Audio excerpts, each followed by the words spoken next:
Hello everyone, a very good afternoon. So today we'll discuss about the uterine fibroid. Okay, so first we learn about what is uterine fibroid.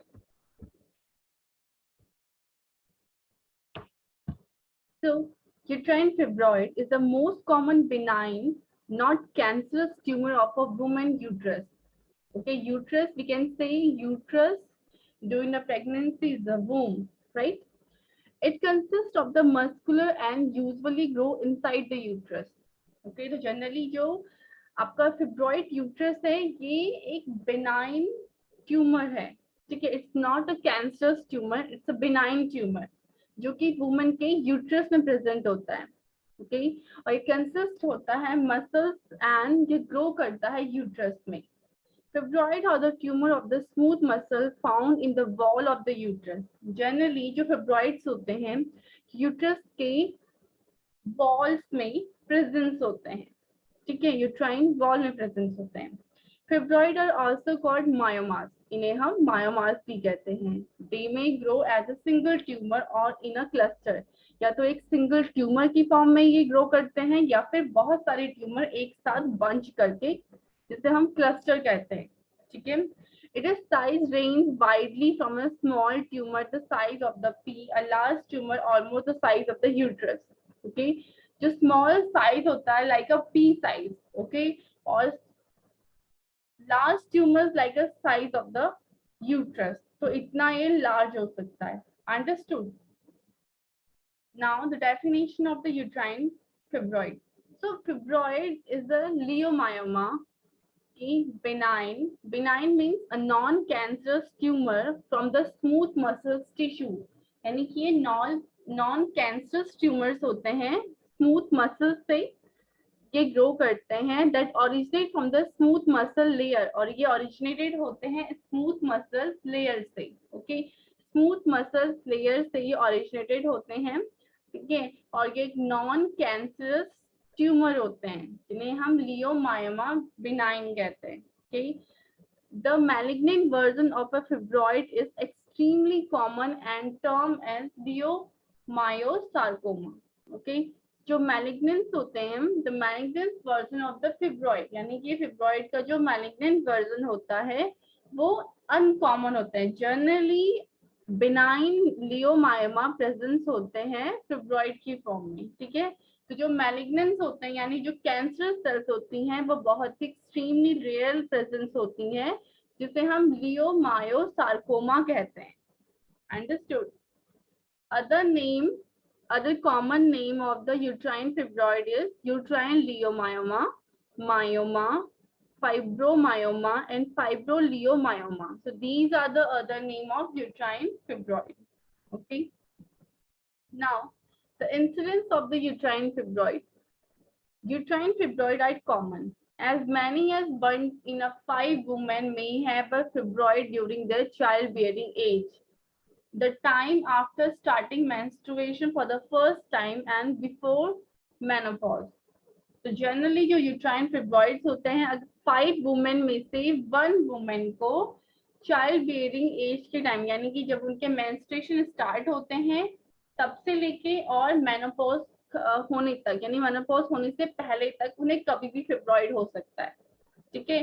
5 में से 1 women को fibroid होता ही है. और ये कब होता है? मेंस्ट्रुएशन के बाद, यानी कि जो चाइल्ड बियरिंग मेंस्ट्रुएशन एज होती है एंड मेनोपॉज से पहले. अंडरस्टूड? जब मेंस्ट्रुएशन स्टार्ट होता है तब से फिब्रॉइड हो सकता है और मेंस्ट्रुएशन खत्म होने जैसे हम बोलते हैं menopause, the cessation of the menstruation. Okay, उससे पहले ये प्रेजेंट होता है, मींस हो सकता है. Half of the women have a fibroid by the age 15. अगर हम इस 1 वुमेन में देखें कि 5 वुमेन में से जो 1 वुमेन है जिसको कि फिब्रॉइड होता है, ठीक है, तो इन 1 वुमेन में भी से 50% जो ऐसी वुमेन्स हैं जिनको फिब्रॉइड 50 की एज में होता है, ठीक है. Fibroid are rare in the woman under the age 20. It's very rare, बहुत ही अनकॉमन होता है कि फीमेल्स को अंडर 20 की एज में फिब्रॉइड हो. Fibroid have not been observed in a girl who have not reached puberty. Fibroid उन गर्ल्स में नहीं होता जो प्यूबर्टी में रीच नहीं करती, यानी कि जिन्हें मेंस्ट्रुएशन स्टार्ट नहीं हुए हैं इनके सेकेंडरी सेक्स कैरेक्टरिस्टिक डेवलप नहीं हुए हैं, उन्हें फिब्रॉइड नहीं होता है, ठीक है, जनरली यही ऑब्जर्व किया गया है। बट एडोलसेंस गर्ल्स में have rare develop fibroid, but adolescence girls में रेयरली देखा गया है फिब्रॉइड को। Causes and the risk factors. So what are the causes of the fibroid? The cause of the uterine fibroid is unknown, ठीक है, जो इसके कॉजेज हैं यानी कि जो कारण है वो क्या अननोन फैक्टर्स हैं, इसे अभी तक हमने फाइंड आउट नहीं किया। However, their growth has been linked to the hormone estrogen, ठीक है, और उसकी जो ग्रोथ है, जो फिब्रॉइड ग्रो कर रहा है हमारे स्मूथ मसल्स में, स्मूथ मसल की लेयर से वो जनरेट हो रहा है, वो जो लिंक है वो किस पे डिपेंड करता है, एस्ट्रोजन हार्मोन पे। Okay, as long as women with the fibroid in menstruating, a fibroid will probably continue to grow, usually slowly, ठीक है, अगर किसी वुमेन को मेंस्ट्रुएशन के टाइम से फिब्रॉइड है तो फिब्रॉइड क्या करता है, यूजुअली स्लोली ग्रो करता है। फैमिली हिस्ट्री में अगर किसी के फिब्रॉइड है तो फीमेल को फिब्रॉइड हो सकता है। Fibroid can only develop during the reproductive year of the women, fibroid हमेशा यानी कि फिब्रॉइड जनरली रिप्रोडक्टिव एज में ही फीमेल के डेवलप होता है, इसीलिए मेनोपॉज स्टार्टिंग से मेंस्ट्रुएशन स्टार्टिंग से मेनोपॉज होने से पहले फिब्रॉइड किसी भी एज में हो सकता है। Following the menopause, the production of the estrogen, which is usually cause the fibroid to shrink or disappear. अब जैसे ही मेनोपॉज होना स्टार्ट होता है, क्योंकि मेनोपॉज के टाइम पे क्या होता है, हमारे हार्मोन्स शट डाउन हो जाते हैं, ठीक है, तो जो एस्ट्रोजन हार्मोन का प्रोडक्शन डिक्रीज होता है, क्योंकि एस्ट्रोजन ही क्या है, इसके ग्रोथ के लिए रिस्पॉन्सिबल है, तो जो एस्ट्रोजन का अमाउंट डिक्रीज होगा बॉडी में तो ऑटोमेटिकली जो फिब्रॉइड होते हैं वो क्या होते हैं, श्रिंक हो जाते हैं, ठीक है। ओबेसिटी, अगर फीमेल ओबीस है तो उसे फिब्रॉइड होने के चांसेस हैं। In general fibroid are the asymptomatic और the associated with the just few complaint. Generally जो फिब्रॉइड होते हैं वो असिम्प्टोमेटिक होते हैं, यानी कि अगर किसी फीमेल के यूट्रस में फिब्रॉइड है तो उसे ऐसा कोई सिम्टम्स नहीं आते हैं कि फीमेल को फिब्रॉइड प्रेजेंट है, ठीक है। और इसके अलावा कभी कभी क्या होता है, जिन फीमेल्स को फिब्रॉइड होते हैं उन्हें स्मॉल सी कंप्लेंट्स होती हैं, ठीक है। ईटिंग हैबिट, जो रेड मीट ज्यादा लेते हैं उनको फिब्रॉइड होने के चांसेस होते हैं। Other factor associated with an increased risk of developing fibroid include having the first menstrual period, menarche prior to age 10। अगर किसी को 10 की एज से पहले यानी 10 ईयर एज से पहले किसी को मेनोपॉज स्टार्ट होते हैं तो they having a chance of fibroid. Consumption of alcohol particularly the beer uterine infection, अगर कोई बियर ले रहा है, बियर पीता है फीमेल, ठीक है, तो अल्कोहल कंजप्शन की वजह से उसे फिब्रॉइड हो सकता है, या फिर यूट्राइन इन्फेक्शंस हैं, ठीक है, तो उसकी वजह से भी फिब्रॉइड होने के चांसेस हैं। Estrogen tend to stimulate the growth of the fibroid, as I told you कि एस्ट्रोजन एक ऐसा हार्मोन है जो फिब्रॉइड के ग्रोथ में हेल्प करता है, ठीक है। During the first trimester of the pregnancy, up to 30% of the fibroid will enlarge and then shrink after the birth.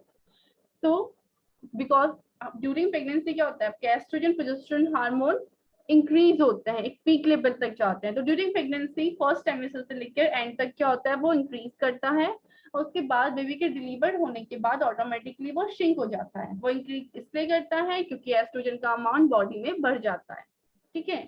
In general fibroid tend to shrink after menopause, generally जो fibroid female में present हैं तो वो menopause के बाद shrink हो जाते हैं, but post menopausal hormone therapy में cause symptom to persist. But अगर कोई फीमेल हार्मोनल रिप्लेसमेंट थेरेपी लेती है, जैसे कि मैंने आपको बताया था मेनोपॉज में कि हार्मोनल रिप्लेसमेंट थेरेपी में हम एस्ट्रोजन हार्मोन रिप्लेसमेंट करते हैं फीमेल की बॉडी में, सो दैट की जो मेनोपॉजल से सिम्टम्स आ रहे हैं वो रिड्यूस हो जाए, अंडरस्टूड। तो अगर फीमेल हार्मोनल रिप्लेसमेंट थेरेपी लेती हैं तो अगेन उसे फिब्रॉइड होने के चांसेस हो सकते हैं। Classification of the uterine fibroid, Myos are the classified into 4 types depending upon the location where they found. So classification depend करता है इनकी लोकेशन पे, ठीक है। Intramural, within the lining of the uterus endometrium, it may grow largest and actual stretch womb. First है intramural, यानी कि uterus की लाइन यानी कि एंडोमेट्रियम जो inner layer of the uterus है ठीक है, जिसे हम लाइनिंग ऑफ द यूट्रस भी बोलते हैं। ठीक है, इसमें फिब्रॉइड एनलार्ज होता है और स्ट्रेच करता है यूट्रस को। अंडरस्टूड। सेकेंड है sub mucosal develop in inner lining. Inner lining क्या है? Myometrium, that is second layer of uterus और middle layer of the uterus. Okay, sub mucosal are not common as other type. Sub mucosal क्या होता है? Generally common नहीं होता है जैसे कि अदर्स हैं, but when they do develop they may cause heavy menstrual bleeding, troubles in conceiving. तो अगर ये मायोमेट्रियम में प्रेजेंट है, ठीक है, जिसे हम बोलते हैं सब म्यूकोसल, अगर फिब्रॉइड मायोमेट्रियम में प्रेजेंट है तो वो मेंस्ट्रुएशन के टाइम पे हैवी मेंस्ट्रुएशन करती हैं और फीमेल ट्रबल करती हैं कंसीविंग के लिए। सब सीरोसल just under the outside covering of the uterus and outside the uterus they may grow large enough to make womb appear biggest on one side। Outside में अगर यूट्रस की जो आउटसाइड कवरिंग एरिया है उसमें fibroid present होता है तो उसे हम बोलते हैं सब सीरोसल। ठीक है, तो वो क्या करता है? जब ग्रो करता है तो यूट्रस को एक बिगेस्ट वे में, वुम को एक बिगेस्ट वे में लार्ज कर देता है। ठीक है, penduculated occurring on the long stalk on the outside of the uterus or inside the cavity of the uterus। ये कहाँ से होता है? आउटसाइड ऑफ द यूट्रस से inside of the cavity of the uterus में क्या होता है? इस तरह से पेंडुलम की तरह ये प्रेजेंट होता है। ठीक है,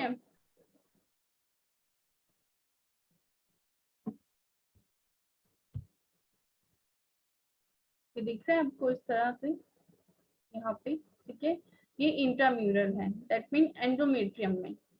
ये सब म्यूकोसल है, दैट मीन मायोमेट्रियम में। ये क्या है? आउटसाइड है, जैसे कि हम कहते हैं fundus side of the uterus. ठीक है, ये सब सिरोसल है। और ये पेंडुलेक्टल है, पेंडुलेटेड है। पेंडुलेटेड में पेंडुलम की तरह होता है, आउटसाइड टू इनसाइड ये प्रेजेंट होता है। ठीक है, now the sign and symptoms. So what are the sign and symptoms in the female having fibroid? Okay, so fibroid particularly when a small and maybe the entire asymptomatic, as I told you before कि अगर किसी female को fibroid है तो generally कोई sign and symptoms prepare नहीं होते हैं, जनरली ज्यादा फीमेल में फ्यू कंप्लेंट्स होती हैं। ठीक है, तो वो एक असिम्टोमेटिक फॉर्म में ही प्रेजेंट रहता है। Symptoms depend upon the location of the lesion and the its size. Symptom depend करता है कि वो कहाँ पे प्रेजेंट है। ठीक है, और उसका साइज कितना है। इंपॉर्टेंट सिम्टम इंक्लूड, जिसमें से कुछ सिम्टम्स हैं।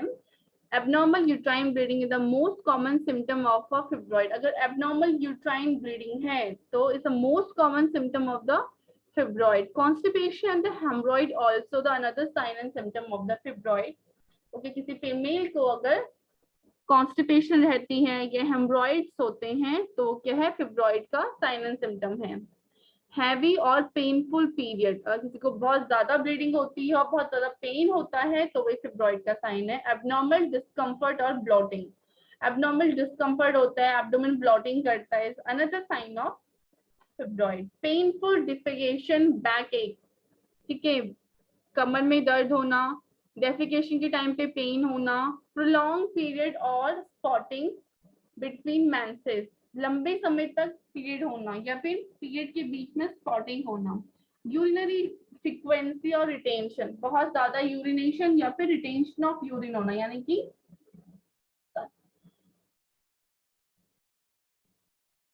women with the excessive bleeding due to fibroid may develop a iron deficiency anemia। जिन फीमेल्स को फिब्रॉइड प्रेजेंस होती है बिकॉज एक्सेसिव ब्लीडिंग होने की वजह से क्या होता है? उनमें आयरन डेफिशिएंसी एनीमिया प्रेजेंट होता है। देयर में also be pen during the intercourse depending on the location of the fibroid. और उनको इंटरकोर्स के टाइम पे पेन होता है और depend upon the location of fibroid. Feeling of fullness in the pelvic area, और जनरली उन्हें पेल्विक एरिया में फुलनेस की फीलिंग होती है। ठीक है, during the pregnancy they may be the cause of miscarriage. अब मुझे फिब्रॉइड की वजह से मिसकैरेज हो सकता है, ब्लीडिंग हो सकती है, प्रीमैच्योर लेबर हो सकता है, interference with the position of the foetus, foetus की पोजीशन में इंटरफेरेंस हो सकता है बिकॉज आपका जो यूट्रस में है ऑलरेडी वहां पे क्या है? फिब्रॉइड ग्रो किया है, सिजेरियन सेक्शन। ठीक है, अगर एक्सेस अमाउंट में, क्योंकि ड्यूरिंग प्रेगनेंसी फिब्रॉइड क्या होता है? बढ़ता रहता है, तो अगर वो उसका साइज लार्ज हो जाए तो ऐसी कंडीशन में हम फीमेल का सिजेरियन सेक्शन करते हैं, ठीक है, rather than the normal vaginal delivery. Now the diagnosis. So how you will find out the female having the fibroid? Okay, pelvic examination. So by the pelvic examination, like speculum, the bimanual examination, you have to find out. By the ultrasonography also you have to find out. And endometrium biopsy of the uterine lining or the laparoscopy may be needed to rule out the cancer. Okay, MRI and the CT scan. हिस्टेरोसल्फिंजियोग्राम, इसमें क्या करते हैं, fallopian tube को visualise करते हैं. इस तरह x ray examination of the women uterus and the fallopian tube. क्या है, एक एक्सरे एग्जामिनेशन होता है वुमेन के यूट्रस का और फेलोपियन ट्यूब का, ठीक है, जिसमें क्या करते हैं हम फेलोपियन ट्यूब और यूट्रस को विजुलाइज करते हैं, देखते हैं. किसके थ्रू करते हैं, कंट्रास्ट मटेरियल के थ्रू देखा जाता है, ठीक है. एक कंट्रास्ट मटेरियल होता है जिससे क्या होता है, जो इनर पार्ट होते हैं वो प्रॉपर्ली विजुलाइज्ड होते हैं. That is calling the HSG, hysterosalpingogram. Now the treatment of the uterine fibroid. अब हम बात करते हैं ट्रीटमेंट की. तो treatment depend upon the several things including, ठीक है, ट्रीटमेंट डिपेंड करता है यूट्राइन फिब्रॉइड पर, लाइक एज, पेशेंट की एज क्या है, जनरल हेल्थ कैसी है, सीवियरिटी ऑफ द सिम्टम, बहुत ज्यादा सिम्टम्स है, टाइप ऑफ फिब्रॉइड, किस टाइप का फिब्रॉइड है, whether they are pregnant or not, if they want to child in the future. So these many things are depend upon the treatment of the fibroid. Okay, most fibroid do not require treatment unless they are causing symptoms. Generally क्या होता है, female को fibroid है तो उन्हें treatment की need नहीं होती जब तक कि वो कोई सिम्टम प्रोड्यूस नहीं करते जिससे कि फीमेल को प्रॉब्लम हो. After menopause fibroid shrink and it is usually for the fibroid to cause a problem, ठीक है. तो आफ्टर मेनोपॉज क्या होता है, फिब्रॉइड श्रिंक हो जाते हैं. अगर वो श्रिंक नहीं होते हैं, ठीक है, तो वो प्रॉब्लम क्रिएट कर सकते हैं. तो symptomatic uterine fibroid can be treated by, अगर सिम्टोमेटिक है तो हम ट्रीट कर सकते हैं, जैसे medication to control the symptoms, excess vaginal bleeding हो रही है या फिर बैकएक हो रहा है, ठीक है, या फिर स्पॉटिंग हो रही है, प्रोलॉन्ग आपका प्रोलॉन्ग टाइम पे, प्रोलॉन्ग ड्यूरेशन तक मेंस्ट्रुएशंस हैं, ठीक है. Medication aim at the shrinking tumour, medication का सिर्फ एक एम होता है कि उसे ट्यूमर के साइज को डिक्रीज करना है, श्रिंक करना है. अल्ट्रासाउंड फिब्रॉइड रिडक्शन, अल्ट्रासोनोग्राफी से हम डिटेक्ट करते हैं कि फिब्रॉइड का साइज कितना है.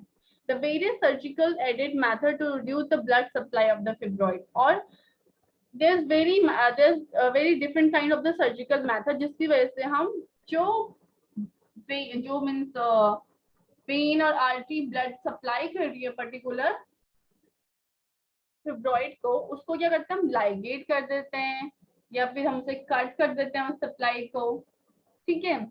Treatment for the infection anaemia, अगर पेशेंट को रिकरेंट यूट्राइन इन्फेक्शन हो रहा है या फिर फॉलिक एसिड डेफिशिएंसी एनीमिया हो गया तब उसका ट्रीटमेंट देते हैं. अंडरस्टूड. तो ट्रीटमेंट किसका है, फिब्रॉइड को साइज को डिक्रीज करने के लिए, फिब्रॉइड से होने वाले जो सिम्टम्स हैं उनको रिड्यूस करने के लिए. Okay, now watchful waiting. The many women with the uterine fibroid experience no sign and symptoms. So only mildly annoying the sign and the symptom they can live with. If that's the case for you, watching waiting could be the best option. अगर आपको ऐसा लगता है कि ये mild symptom आपकी body में present हैं, जो मैंने आपको बताए हैं, ठीक है, तो you have to wait and watch कि आपकी बॉडी में किस तरह के symptom produce हो रहे हैं. Fibroid are not a cancer. Generally fibroid cancers नहीं होते. They are rarely interfere with the pregnancy. ना ही वो pregnancy को interfere करते हैं. They usually grow slowly. और fibroid क्या होते हैं, धीरे धीरे करके बढ़ते हैं. Not at all and tend to shrink after menopause. ठीक है. और ये जनरली क्या होता है, मेनोपॉज के बाद श्रिंक हो जाते हैं. When the levels of the reproductive hormone drop, यानी कि एस्ट्रोजन प्रोजेस्टेरोन जो हमारा मेन रिप्रोडक्टिव हार्मोन है, उसका लेवल हमारी बॉडी में जब डिक्रीज हो जाता है तो ऑटोमेटिक वो क्या कर रहे हैं, estrogen help out to grow up slowly and gradually grow up the fibroid. जब वो हमारी बॉडी में डिक्रीज होगा तो ऑटोमेटिकली क्या होगा, वो श्रिंक हो जाएंगे, रिड्यूस जाएंगे. मेडिकेशन, तो हम बात करते हैं मेडिकेशन की। Medication for the uterine fibroid is the target hormone that the regulate menstrual cycle, treating the symptoms such as the heavy menstrual bleeding, pelvic pressure. They don't eliminate the fibroid, but they shrink them. The medication include, okay, तो medication जो होता है uterine fibroid का, target hormone that regulate the menstrual cycle, उसका एक target है कि उसे रेगुलर करना है मेंस्ट्रुअल साइकिल अगर इरेगुलर हो रही है, ठीक है। अगर हैवी मेंस्ट्रुअल ब्लीडिंग है या पेल्विक प्रेशर है तो उसको रिड्यूस करना, बट वो फिब्रॉइड को एलिमिनेट नहीं करते, यानी कि उसको कट नहीं करते, हमेशा के लिए उसे खत्म नहीं कर सकते, ठीक है। जो उससे होने वाली जो प्रॉब्लम है उससे कम कर सकते हैं। Medication NSAID, non-steroid anti-inflammatory disease. It can be used to reduce the painful menses. Oral contraceptive pill are prescribed to reduce the uterine bleeding and cramps, like जैसे आपके मालाडी आती है या मालायन आती हैं, okay. Anemia may have to treat with the iron supplementary, whether the by the आपके parenteral दे सकते हो आप, इंजेक्टेबल से डिपेंड करता है कि कितनी सीवियरिटी एनीमिया है, according to WHO is mild, moderate और सीवियर, ठीक है। Danazol is an effective treatment to shrink the fibroid and control the symptoms. So danazol is a medicine to shrink out the fibroid, especially अगर आप fibroid का size जरा increase हो गया, large amount हो गया, ठीक है। डॉक्सिनेक्स, ठीक है। So doxycycline is another drug which are shrink the size of the uterus, okay, but not completely reductions of the uterus. Another is the gonadotropin releasing hormone, the GHRH hormone, okay. It treats fibroid by the blocking the production of the estrogen and the progesterone, putting the patient into the temporary postmenopausal state. As a result, menstruation stop, fibroid shrink and anemia often the impose. Gonadotropin releasing hormone again to shrink the size of the fibroid before the planned surgery. So gonadotropin releasing hormones typically are used for no more than the 3 to 6 months because the symptom return when the medication is stopped. In the long, they can use a complication like loss of bone. Okay, so gonadotropin releasing hormone वो क्या करते हैं, block कर देते हैं, मतलब उसको production क्या करता है, फिब्रॉइड को ट्रीट करने के लिए हम gonadotropin releasing hormone is responsible for the production of the estrogen and progesterone. So for the release bit, not the production, the release bit of the estrogen and progesterone. तो हम इसके through क्या करते हैं, एस्ट्रोजन और progesterone के वो का जो प्रोडक्शन है, ठीक है, उसको ब्लॉक कर देते हैं। अब जब एस्ट्रोजन प्रोजेस्टेरोन का प्रोडक्शन ब्लॉक हो जाता है तो फीमेल में ऐसे सिम्टम्स होते हैं जैसे कि पोस्ट मेनोपॉजल टाइम पे आते हैं, यानी कि उन्हें मेंस्ट्रुएशन नहीं होती, ओवुलेशन नहीं होती हैं, राइट। तो इसकी वजह से क्या होता है, फीमेल को मेंस्ट्रुएशन नहीं आती हैं। अब एस्ट्रोजन कम हो गया तो ऑटोमेटिकली फिब्रॉइड का साइज डिक्रीज जाएगा और एनीमिया जो उसकी बॉडी में है ऑटोमेटिकली इंप्रूव हो जाएगा, ठीक है। तो इसका सिर्फ एक मीनिंग है gonadotropin रिलीजिंग हार्मोन एगोनिस्ट को देने का। एगोनिस्ट मतलब होता है उसकी एक्टिविटी को बढ़ा देना, ठीक है।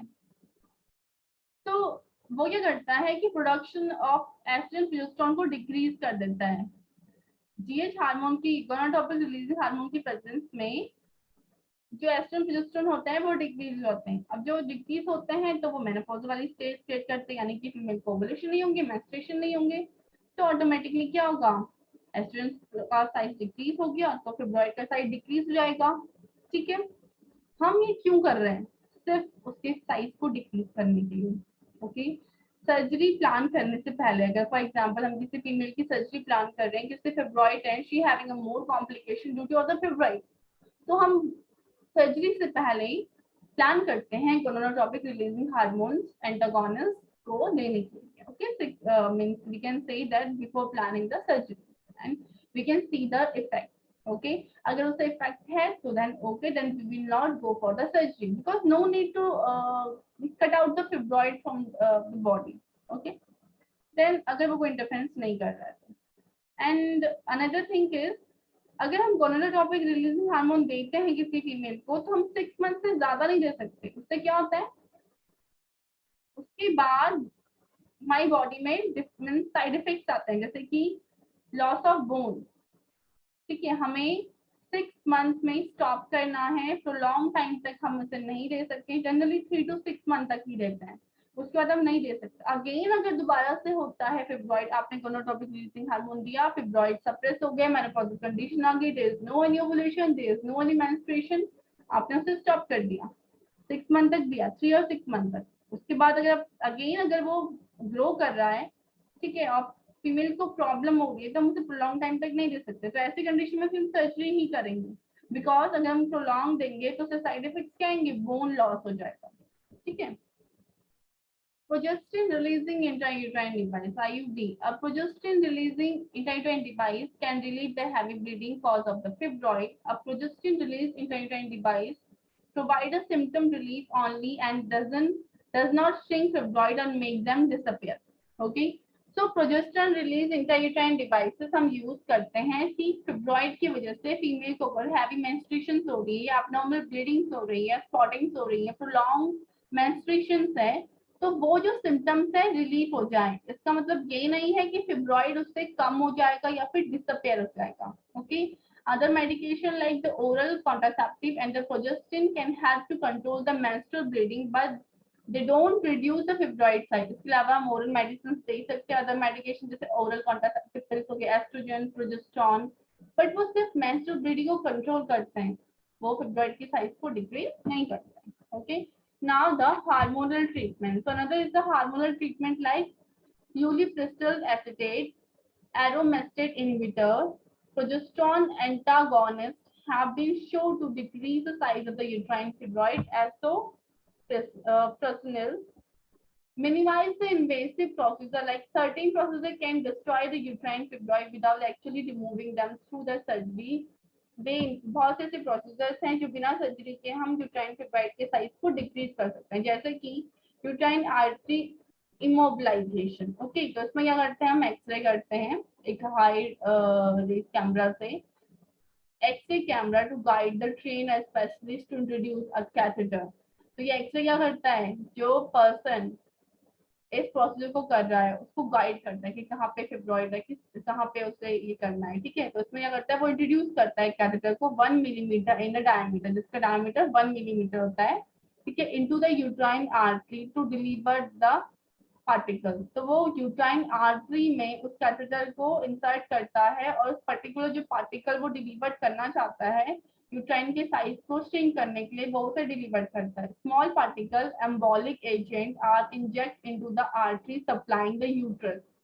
वो कहाँ पे डालता है, ऐसी आर्टरी जो यूट्रस को ब्लड सप्लाई कर रही है। Cut off the blood flow to fibroid so that कि उस पार्टिकल जो वो इंसर्ट कर रहा है यूट्राइन आर्टरी में, वो उसे ब्लड सप्लाई करना बंद कर दे, causing them to sink and die. Automatically क्या होगा, जब उसे ब्लड सप्लाई नहीं होगा, जहां जिस आर्टरी से उसे ब्लड जा रहा है उसे सप्लाई नहीं होगा, तो ऑटोमेटिकली वो डाई हो जाएगा, ठीक है। This technique can be effective in the shrinking fibroid and relieving the symptoms they cause. तो ये क्या करता है, फिब्रॉइड की साइज को कम करने के लिए और जो वो सिम्टम्स अराइज कर रहा है बॉडी में उसको रिड्यूस करने के लिए यूज किया जाता है। यूट्राइन आर्टरी लाइगेशन, लाइगेशन मतलब किसी चीज को टाई अप करना, बांध देना, ठीक है।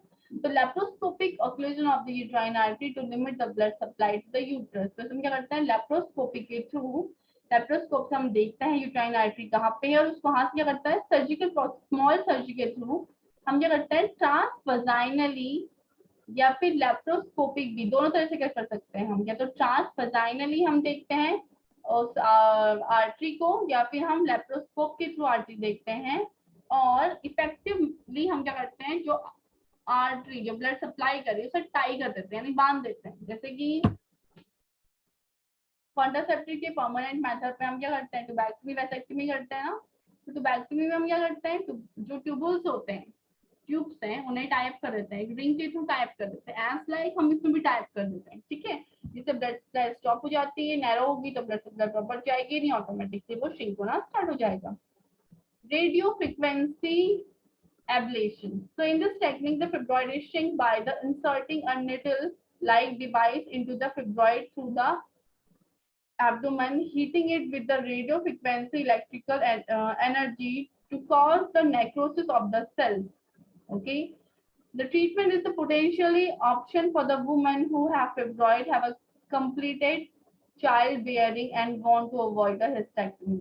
Okay, तो ये एक ऐसी टेक्निक है जिसमें हम एक स्लाइड से नीडल इंसर्ट करते हैं और उसे रेडिएशन पास करते हैं।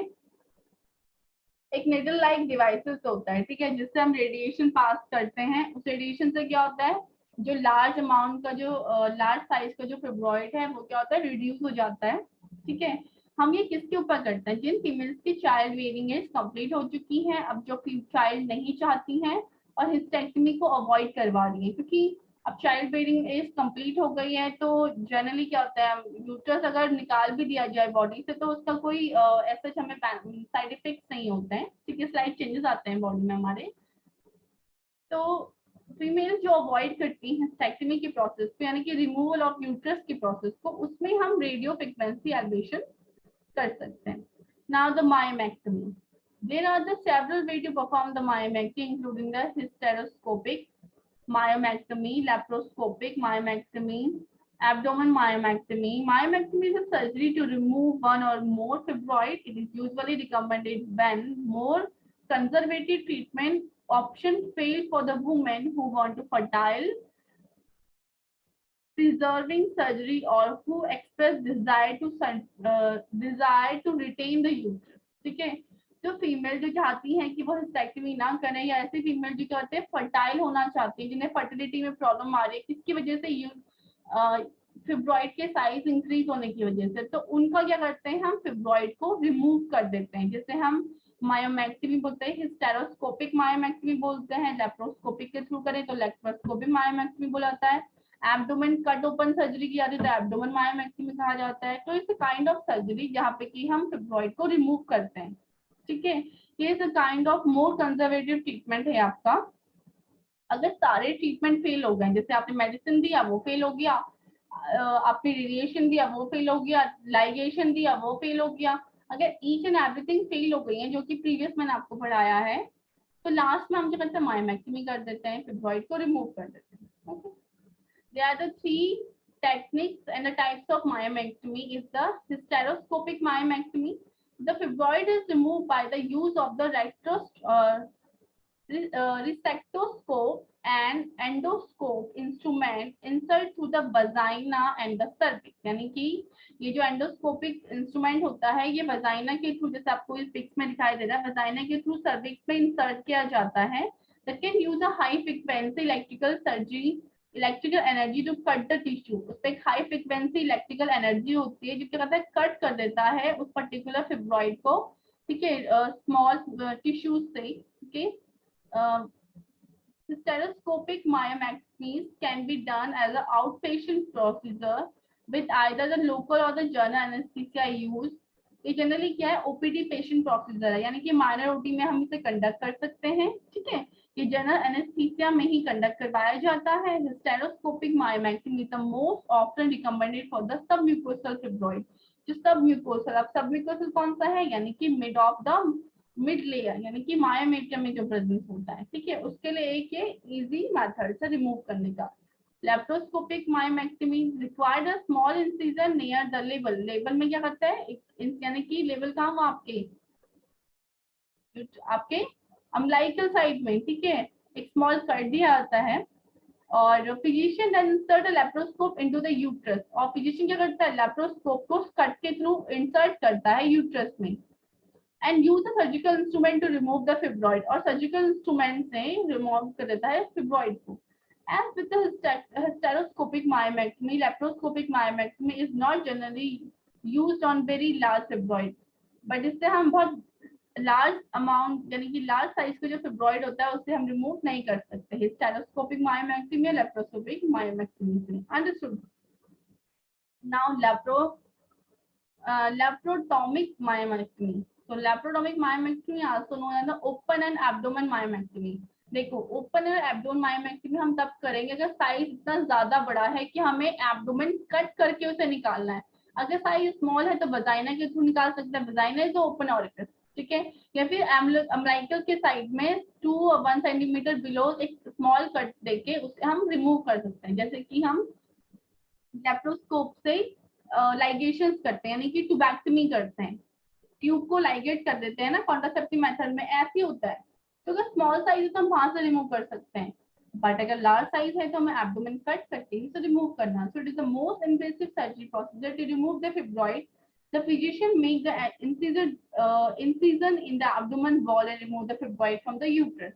A particular extensive laparotomic procedure may necessitate that any the future birth be conducted by cesarean section. Okay. तो जनरली ये होता है लैप्रोटोमी प्रोसीजर, जैसे मैंने आपको कहा कि लार्ज साइज का अगर फिब्रॉइड है तो हम उसके लिए यूज करते हैं, ठीक है। पर्टिकुलरली ये लैप्रोटोमी प्रोसीजर क्या होता है, नेसेसिटेट होता है अगर किसी को फ्यूचर में सिजेरियन सेक्शन, मतलब फ्यूचर में उसका सिजेरियन सेक्शन बर्थ हुआ है तो, ठीक है।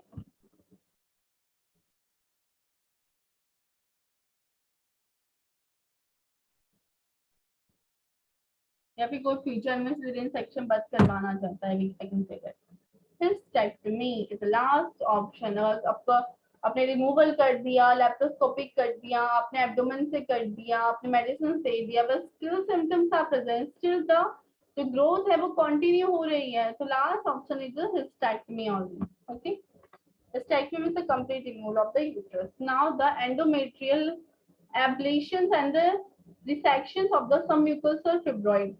So removal of the fibroid, the radiofrequency ablation procedure required the 3 small incisions for the laparoscopic camera, an ultrasound probe, and the half device a needle into the electrode arm that penetrate the fibroid and destroy the cell with the heat. ठीक है, तो देखो इसमें दिख रहा है कि पहले हमने क्या किया, अल्ट्रासोनोग्राफी से अब देखा आपने कि कहाँ पे फिब्रॉइड प्रेजेंट है, ठीक है। फिर आपने क्या किया, एक स्मॉल सा इंसिजन दिया अम्बिलिकल साइड में, लैप्रोस्कोप कैमरा को इंसर्ट किया वहां से यूट्रस में, ठीक है। आप क्या किया, आपने अल्ट्रासाउंड प्रोब से देखा, ठीक है, कैमरा इंसर्ट किया, अल्ट्रासाउंड प्रोब से देखा कि कहाँ पे प्रेजेंस है, ठीक है। देन जो डिवाइसेस है, जो निडल के साथ जो डिवाइसेस है, इलेक्ट्रिक जैसे आर्म की तरह, आर्म मतलब जैसे यहाँ पे दिख रहा है, देखो ये एक जो डिवाइसेस है जिसमें निडल प्रेजेंस होती है, वो क्या करते हैं, इंसर्ट करते हैं, वो पेनिट्रेट करता हुआ, किसको पेनिट्रेट करता हुआ, यूट्रस की वॉल को पेनिट्रेट करता हुआ वो कहाँ पे जाता है, उस फिब्रॉइड में जाता है, और उसमें इलेक्ट्रिकल वेव हीट वहां पे डिलीवर्ड करते हैं। जब हीट वहां पे जाती है तो हीट क्या होती है, हीट से वो फिब्रॉइड की जो सेल्स होती हैं वो डिस्ट्रॉय हो जाती हैं, ठीक है। और जो वहां की डेड सेल होती हैं वो क्या होती है, रीअब्सॉर्ब हो जाती हैं, सराउंडिंग टिश्यू के थ्रू क्या होती है, वो रीअब्सॉर्ब हो जाती है, लाइक दैट, अंडरस्टूड। पहले ये फिब्रॉइड है, अल्ट्रासोनोग्राफी डिवाइसेस के थ्रू हमने देखा वो कहाँ पे प्रेजेंट है, फिर इस डिवाइस को हमने जिसमें कि नीडल प्रेजेंस होती है उससे क्या करते हैं, इंसर्ट करते हैं, वो पेनिट्रेट करता है यूट्राइन वॉल को और इंसर्ट होता है एब्डोमेन वॉल को, ठीक है, और इंसर्ट होता है यहाँ पे। और कैसे हमने इंसर्ट किया, एक स्मॉल सा कट देके एब्डोमेन में, ठीक है।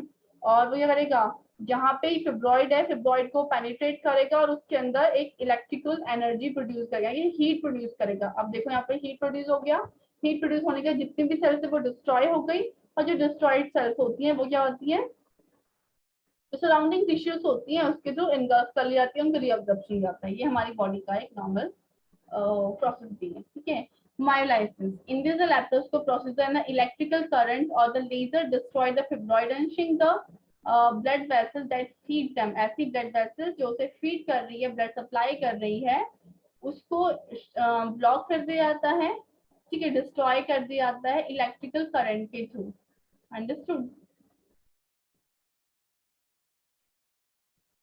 A similar procedure called the cryomyolysis frees the fibroid. Myolysis is not used often. Another version of this procedure, radio frequency ablation, and is being studied.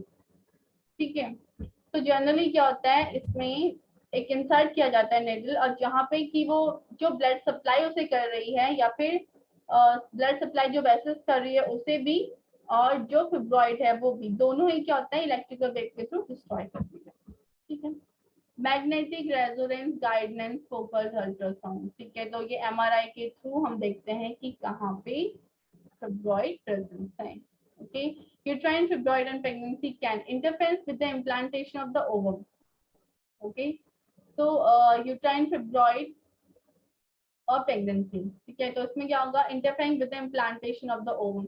ये जो इम्प्लांटेशन होता है ओवम का, यानी कि जो कंसेप्शन पार्ट होता है उसका इम्प्लांटेशन प्रोसेस में ये इंटरफेयर करते हैं। इम्प्लांटेशन मतलब क्या होता है, जो आपका फर्टाइल ओवम कहाँ आता है, यूट्राइन कैविटी में आता है और ये एंडोमेट्रियम लेयर से स्टक हो जाता है। अगर वहां पे फिब्रॉइड है तो उसके इम्प्लांटेशन में इंटरफेयर करेगा, वो अपर वॉल ना होके वो लोअर वॉल में जा सकता है, इम्प्लांट हो सकता है, ठीक है। May compress the fallopian tube and preventing the conception, ठीक है। अगर वो फेलोपियन ट्यूब के नियर है तो वो क्या करेगा, फेलोपियन ट्यूब को कंप्रेस कर सकता है साइज बढ़ने की वजह से, जिसकी वजह से क्या होती है, फेलोपियन ट्यूब का साइज रिड्यूस हो जाता है, वो नैरो हो जाती है, कंसेप्शन में प्रॉब्लम होती है। कॉज अनवॉलेंट्री साइकिल, जिसके होता है जैसे किसी को 2 टाइम साइकिल आ गया या प्रोलॉन्ग साइकिल हो गया या स्पॉटिंग हो गया। कॉज मिसकैरेजेस, इससे क्या होता है, मिसकैरेजेस भी होते हैं, may cause the intrauterine growth retardation, ठीक है। ये बेबी की ग्रोथ में भी इंटरफेयर करता है, जिसकी वजह से बेबी IUGR होता है। May cause the premature rupture of membrane, जिसकी वजह से क्या होता है, लार्ज साइज इंक्रीज होने की वजह से बैक पहले ही रप्चर हो जाता है because of heavy pressure. Contribute to the retain placenta after birth, birth के बाद प्लेसेंटा क्या होता है, रिटेन होने के चांसेस होते हैं। Cause the postmortem haemorrhage, PPH हो सकता है इससे। कॉज द एब्नॉर्मल लेबर, और लेबर एब्नॉर्मल हो सकता है, okay. So, but how we will prevent, like the women around avoid the weight gain after the age 18, body weight tend to increase the estrogen production, thus the aggravated fibrous fibroid growth. Exercise can help the woman weight and additionally decrease the hormone production, okay। तो females को बोलना है कि अपने wait monitor करे, wait बढ़ेगा तो oestrogen का अमाउंट भी बढ़ेगा और जिससे क्या होगा, वो बढ़ेगा साइज में, कौन, fibroid. Tobacco used to has been a proven to link an increase in the fibroid. तो अगर tobacco यूज करते हो, स्मोकिंग करते हो या tobacco किसी फॉर्म में आप लेते हो, तो डायरेक्टली क्या करता है, लिंक करता है फिब्रॉइड के एनलार्जमेंट के लिए। But the quickening smoking will improve the general health and well being of the women that have fibroid, okay. Sorry, tobacco use has not been proven to be linked to a increase in fibroid, यानी कि tobacco जो होता है उसका कोई ऐसा link नहीं है फिब्रॉइड के लिए कि वो फिब्रॉइड को इंक्रीज करता है। बट अगर आप स्मोकिंग करते हो, ठीक है, तो एक जनरल फीमेल हेल्थ बीइंग के लिए हम स्मोकिंग अवॉइड करने की एडवाइस देते हैं। Routine health visit with a health care practitioner may allow for early detection of fibroid, ठीक है। तो अगर आपको फिब्रॉइड है, आपको डिटेक्ट हुआ है फिब्रॉइड और इसकी वजह से आपको सिम्टम्स आ रहे हैं, तो हेल्थ पर्सन आपको एडवाइस करते हैं कि रूटीनली चेकअप कराया करो अपने, इसका साइज कितना इंक्रीज हुआ है। एक रूटीन में अगर आप आओगे, विजिटिंग करोगे, तो जो आपका डॉक्टर होगा उसको आपकी कंडीशन का पता होगा, ठीक है। और इसके अलावा the woman should be avoid the addictions like alcohol है, टोबैको है, ड्रग्स है, ओके। बिकॉज डायरेक्ट इनडायरेक्टली क्या करती है, हमारी रिप्रोडक्टिव हेल्थ को इंटरफेरेंस करती है। If the women went to seek medical care, तो आपको कब मेडिकल केयर लेने की जरूरत है, okay.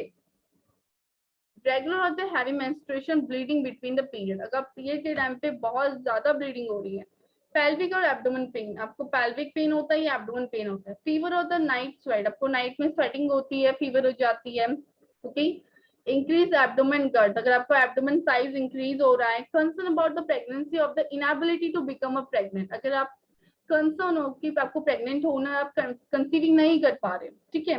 Menstrual bleeding shocking through the more than 3 pad per hour, 1 घंटे में अगर 3 पैड से ज्यादा यूज हो रहे हैं मेंस्ट्रुएशन के टाइम पे। सीवियर और द प्रोलॉन्ग pelvic और द एब्डोमेन पेन, अगर वो प्रोलॉन्ग pelvic पेन हो रहा है, एब्डोमेन पेन है, प्रोलॉन्ग एब्डोमेन पेन है, सीवियर पेन है, then you have to take medicine, okay, or take treatment also. Dizziness, light headache, shortness of the breath, chest pain associated with the vaginal bleeding, अगर आपको menstruation हो रही है, vaginal bleeding हो रही है, उसके साथ chest pain हो रहा है, shortness of breath है, headache है, then you have to take the medical care. Vaginal bleeding associated with the pregnancy or the possible pregnancy, so vaginal bleeding is always associated with the pregnancy or the possible pregnancy, so that time you have to take the medical care, यानी pregnancy के साथ में अगर vaginal bleeding है तो आपको लेना, okay. Outlook prognosis, some women with the fibroid have no symptoms, many need to no treatment, so during the pregnancy existing fibroid may grow due to the increase the blood flow and estrogen level, क्योंकि क्या होता है, uterus को मोर blood supply होती है due to baby की growth करनी है, तो ब्लड सप्लाई ज्यादा होती है यूट्रस में। सो उस टाइम पे फिब्रॉइड क्या होता है, इंक्रीज होता है. तो fibroid usually return to the original size after the baby delivered, और उसके बाद वो ऑटोमेटिकली डिक्रीज जाता है. So about 1 of the 1,000 lesions are or become malignant, typically as the leiomyosarcoma or the histology. तो 1,000 वुमेन में से एक वुमेन ही ऐसी होती है जिसको मैलिग्नेंट होता है, यानी कैंसर सेल प्रेजेंस होती है, otherwise all are benign. The possible complication is the severe pain or the excessively heavy bleeding that may require the emergency surgery, twisting of the fibroid, which usually cause a blockage in the nearby blood vessels, feeding the tumor. Anemia, urinary tract infection, if the pressure of the fibroid prevent the bladder from the fully emptying. Cancerous change the cell leiomyosarcoma is very rare. I told you in 1,001. In the rare cases, fibroid that cause the infertility, block the tube and prevent the embryo into the embryo come to the uterus. तो ये कुछ complications है जो हो सकती है, already we will discuss in previously. Okay. During pregnancy some pregnant women with a fibroid may deliver a premature baby because there is not enough room in the womb. क्योंकि क्या होता है, स्पेस नहीं होता है, तो क्या होता है, अर्ली कॉन्ट्रेक्शन होने की वजह से प्रेशराइज होता है, अर्ली कॉन्ट्रेक्शनराइज होते हैं, प्रीमैच्योर बेबी डिलीवर्ड हो जाता है. Cesarean section में needed if the fibroid block the birth canal. अगर fibroid ने birth canal ही block कर दिया है तो क्या करेंगे हम, cesarean section करेंगे. Some pregnant women with a fibroid have a heavy bleeding immediate after the birth, giving the birth. तो बेबी डिलीवर्ड होने के बाद बहुत सी फीमेल्स होती है जिन्हें क्या होती है, हैवी वेजाइनल ब्लीडिंग होती है और 50 भी कॉज करता है. So I hope you will understood this topic. Okay, this is very important to your exam point of view. If you have any doubt, we'll ask. Thank you so much.